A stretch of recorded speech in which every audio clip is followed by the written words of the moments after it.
when it rains, it pours on Xbox, or at least so it seems. This is one of those things where I'm looking at some of the latest news and things like that, and Xbox really should be having the time of their lives. It should be coming into its own. It should be doing a lot of interesting things, but instead, Xbox is stuck in this pattern where they do something bad, they get called out for it, maybe they try to fix it. It's like, maybe try not doing something so bad in the first place. I don't know. Like, a lot of Phil Spencer's ideas and things have been really called into question, and now we start to see that almost all of his ideas have not turned out to be what he thought they would be, or what the general gaming public thought they would be. I mean, I can remember back when Phil Spencer started putting every Xbox game on PC on day one. A lot of people were like, "Oh, this is a game changer. It's really gonna, shake up the industry and lead to all these other exclusives for Xbox and this and that." And realistically, it didn't lead to anything, honestly, as far as I could tell. And that was 8 years ago. So, we look at this, at how things are kind of going right now, and it's a little bit of a shame because Xbox used to be this brand that people loved. It had this really loyal fan base. And I know they weren't like the biggest fan base or anything like that, but they were a loyal fan base. And, even online, obviously they're going to get outnumbered by PlayStation and Nintendo fans because there's just far more of those. But, they didn't take any crap from anybody, and they really believed in the product and kind of believed what was going on. And now you see that, all that faith and hope and stuff really kind of wasn't paid off. Microsoft really kind of just was like, hey, let's slap everybody in the face. And, pretty much that's basically what they did. But this information is more of the struggle that we're starting to see. And hopefully, Microsoft learns from its mistakes. I would love to say that Microsoft is learning from their mistakes, but it's kind of clear that they aren't. So, listen, I'm not an opponent of the Xbox Series S. I think it's a good console, but I also think that maybe it was a mistake to put that out. Microsoft probably should have went with just a Series X, maybe a discless Series X as well. And then did a mid-gen refresh, sort of like last gen. And we all look at last gen, the Xbox One, as this big failure, but they did sell almost 60 million consoles. And when you take into account that the Xbox 360 had so many Red Ring of Death issues and things like that, yeah, they sold, almost 90 million, but how many of those were, people buying another console because theirs broke or whatever the case may be?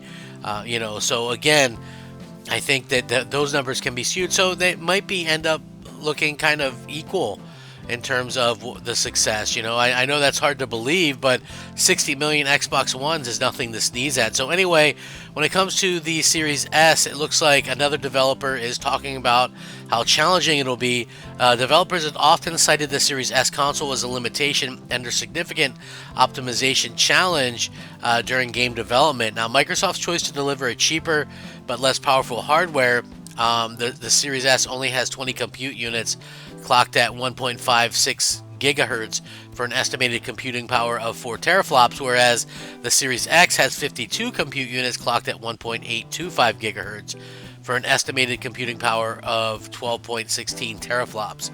It still has fans debating whether it was worth it 4 years later. Now, Xbox console sales are still dwindling, and developers continue to point at the issues of optimizing their games for the Xbox Series S. The latest to do so is Funcom's Chief Product Officer Scott Jr., whom was interviewed as part of Dune Awakening's Gamescom question and answer panel. In another interview at the convention, he told VG247 that one of the reasons for the game's delay on console compared to PC is the need to optimize for Microsoft's weaker console. So again, we sort of look at this and we go, okay, well, developers are starting to really have a problem with the Series S. Is that one of those things that is going to continue to get worse as things kind of go along? But I wonder if this is one of those things that people could know better. Like why wouldn't Microsoft know better from the beginning? Like, it seems like so obvious thing. If you're in the industry and you see people every day and that's your job or whatever, I don't understand why that wouldn't be something that you take into account right away. You know, like if you look at your mistakes, right? One of the mistakes from the Xbox 360 to the Xbox One was the Xbox One was nowhere near as easy to develop for. So you go back to making an easy developable console with the Series X, but then you kind of hamper people by giving them this incredibly weak console as well. So, you know, again, it doesn't make a whole lot of sense when you kind of look at it from that angle. But anyway, this is what the person said. It's one of the reasons we're coming out on PC first. There's a lot of optimizations we need to do before we release on Xbox. Yeah, the Series S is a challenge. Unreal does a lot of work for us in some ways, but we're more doing in optimization of assets and using various technologies. It'll be it FSR or something else to replicate frames. We want the game to look as stunning on high end, whether you have a 3070 or a 4090, but we also want it to look good. I don't think we've released our minimum specs yet, but you know, powerful cards for a few years ago should be able to run the game. It should look good. It won't be able to leverage the ultra spec option, but it'll look nice. Also, at Gamescom 2024, there was a lot of news being shared around the world that a lot of developers, the developer for Stalker 2 is optimizing for the Series S after successfully bringing it to 60 frames on the Series X. The game is currently running around 35 frames per second, but they're aiming to improve it with some help from Microsoft's team before its actual launch date on November 20th. Now, I personally couldn't care about the Stalker game or whatever, but you know, we do see more and more developers talk about, you know, what's up with the Xbox issues and things like that, the Series S, and I feel like it is a relevant question to ask. I mean, on one hand, the Xbox probably would be selling even worse if they didn't like do something with it the way that they've done it so far. But you know, we also have this other situation where, you know, there's a lot of people that probably wouldn't have one at all if it wasn't for the way that they've offered this. You know what I mean? It is a great thing. Like I said, and I've mentioned this multiple times, there's 4 of these things in my house, right? I have a Series X that I main with, and there's a Series S in the living room. All the kids have a Series S. So, you know, again, it's like, would all these kids have had a Series X? You know, that's an expensive thing. You know, I get, you know, I'm not a rich guy or anything like that, but it's like an expensive thing for a lot of people when you see that kind of out there the way that it is. And you know, so I can understand maybe having a cheaper option, but I don't know, maybe it's a little too cheap of an option, or maybe not enough under the hood. Like, they could do it better.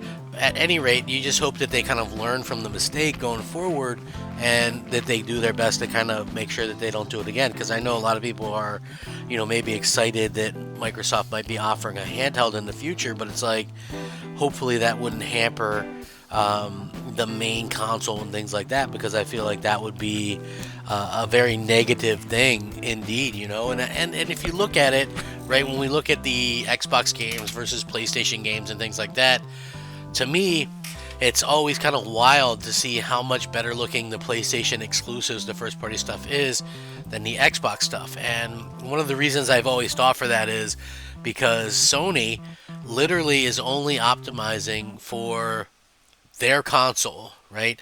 I mean, yeah, years later that stuff might come to PC, but that's on port studios to see if that'll work or not.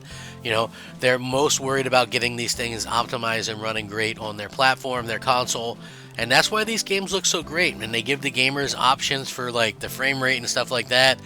That's exactly what needs to be done.